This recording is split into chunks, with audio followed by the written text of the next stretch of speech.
or part, an AC signal is fed into two circuits X and Y, and the corresponding output in the two cases have the waveforms as shown. Identify the circuits X and Y. Draw the label circuit diagrams. ठीक है. So और के बाद वाला तो जो X है वो है हाफ वेव रेक्टिफायर.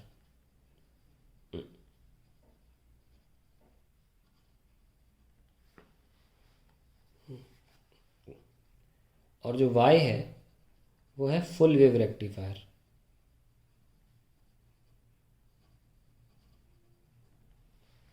ये हाफ वेव रेक्टिफायर है, फुल वेव रेक्टिफायर है. इसमें आधी वेव उड़ गई ना.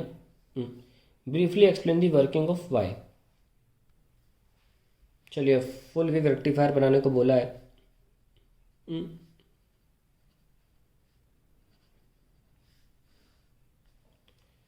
यहाँ पे वी इनपुट द ये लोड है जिसके अक्रॉस आउटपुट लेंगे हम.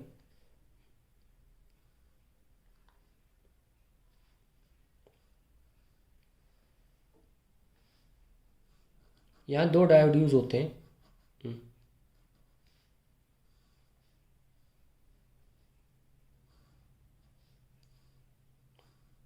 So what we do, we feed alternating current to this.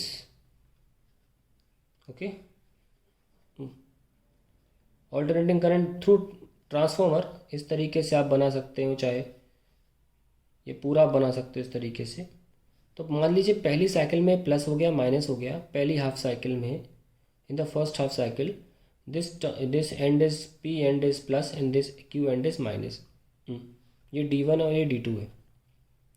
ठीक है. और ये लोड है, ये करंट आएगा. हुआ क्या, let in the first half cycle of AC input, ये ऑल्टरनेटिंग करंट है. Input end P be positive and end Q be negative. ठीक है. End P be positive and end Q be negative. Hence D1 diode is forward biased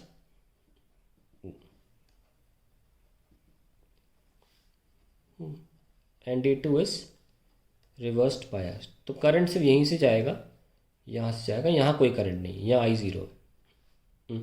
ठीक है. यहाँ mark कर लेते हैं A B.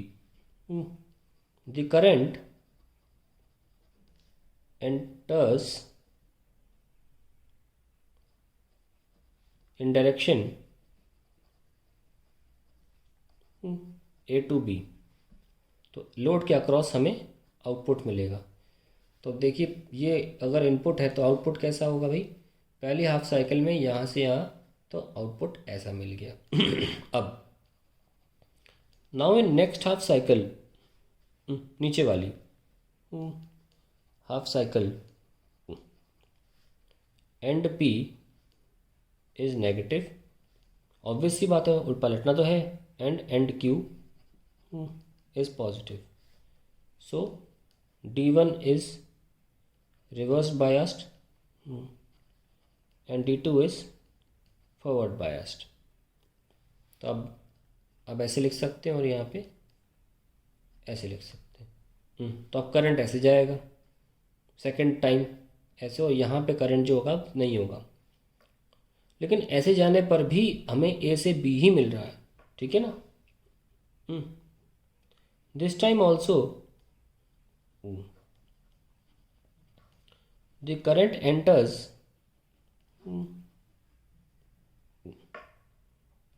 RL from A to B.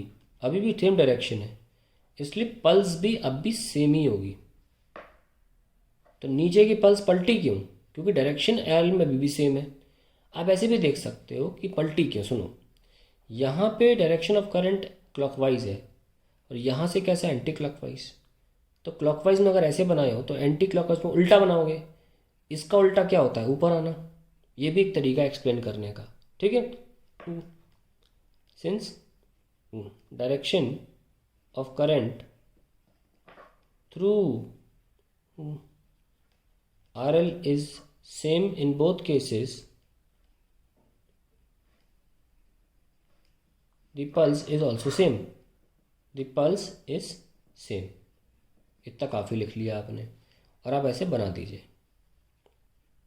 Working explain हो गई, कुछ नहीं करना इसके अलावा. हो गया. Now how does the output wave from Y gets modified when capacitor is connected across the output terminals parallel to the load. Capacitor connect कर देते हैं. ऐसे दिखाता हूँ आपको. सपोज आपका जो लोड था उसके पहले कैपेसिटर लगा दिया गया. ये ऊपर डायोड था,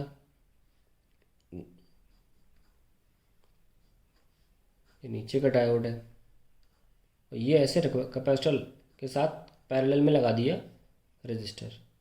फिर हम देख रहे हैं इससे ये होता है, व्हाट कैपेसिटर डज, आपको आउटपुट कैसा मिल रहा है. सो आउटपुट जो है आपका वो पल्सेटिंग है, इसे बोलते हैं पल्सेटिंग.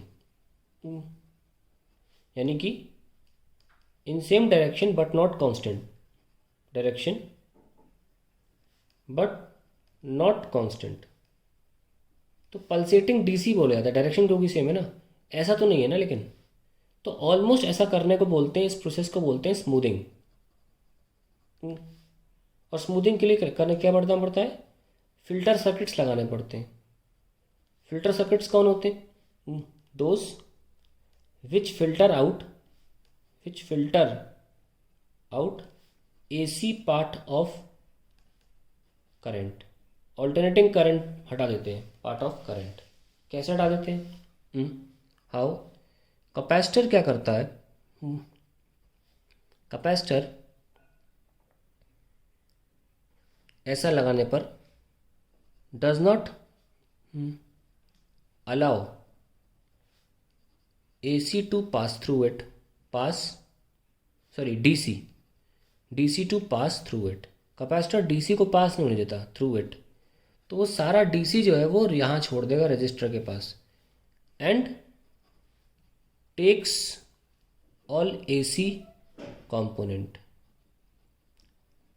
और ले लेगा AC पार्ट. तो अल्टीमेटली रजिस्टर में जाएगा क्या, कैपेसिटर तो DC कंपोनेंट ले नहीं रहा, AC कंपोनेंट ले लेगा. तो भेजेगा क्या, भेजेगा DC पार्ट, क्योंकि कैपेसिटर में DC पार्ट जा नहीं सकता. कारण क्या है, एक कारण है कि कैपेसिटर में हवा है बीच में, कनेक्शन ही नहीं है कुछ, तो कहाँ से चला जाए करंट. करंट से एक सूरत में जा सकता है, अगर वो चेंजिंग हो. चेंजिंग करंट से चेंजिंग मैग्नेटिक फील्ड पैदा होती है, उसकी वजह से एक इलेक्ट्रिक फील्ड जनरेट हो जाती है जो चेंज होती रहती है बीच बीच में प्लेट्स के. ये लंबी कहानी है. अभी इतना मान लीजिए, क्योंकि EM वेव्स का पार्ट है हमारा 5th यूनिट का, उसको मैं पढ़ाना नहीं चाह रहे, हमें तो आंसर देना है क्वेश्चन. तो capacitor does not allow DC to pass through it and takes all the AC component. तो AC तो चल लेता है, क्योंकि AC एक वेरिंग करंट है. वेरिंग करंट कैपेसिटर से पास हो जाता है, पर डायरेक्ट करंट पास नहीं होता. कुछ लोग ये रीज़न भी देते हैं कि कैपेसिटर की जो रेजिस्टेंस होती है 1/ωc होती है. अब डायरेक्ट इनफाइनाइट हो जाती है, डायरेक्ट करंट की फ्रीक्वेंसी 0 होते हुए रेजिस्टेंस जो है कैपेसिटर की इनफाइनाइट हो जाती है, इसलिए वो DC को पास नहीं होने देता. एनीवेज, तो अब क्या कहने का मतलब ये है कि आपका कैपेसिटर जो है वो सारा AC कंपोनेंट ले जाएगा और छोड़ेगा रजिस्टर के लिए DC. तो हालांकि आपको प्रॉपरली तो नहीं मिलता इतनी फ्लैट लाइन, पर ऑलमोस्ट ऐसे ऐसे ऐसे ऐसे इसे बोलते हैं स्मूथिंग. तो स्मूथिंग के बाद आपको ऐसा रिजल्ट मिलता है. ठीक है, so that is the answer to the question. Question क्या पूछा गया था, how does the output wave from Y gets modified when a capacitor is connected across the output terminals. तो मैंने बना दिया है, इस तरीके से होगा. ठीक है, ये वो फिल्टरिंग हो गई है, फिर इसे बोलते हैं फिल्टरिंग. तो छोटा बता दिया मैंने. फिल्टर सर्किट्स क्या होते हैं, those which filter out AC part of current. और वो काम कौन करता है, capacitor does not allow DC to pass through it and takes all the AC part and allows DC part to pass through it. जब वो register में सिर्फ DC पार्ट भेजेगा तो इस तरीके का आपको ग्राफ मिलेगा. इसे बोलते हैं स्मूथिंग ऑफ द कर्व.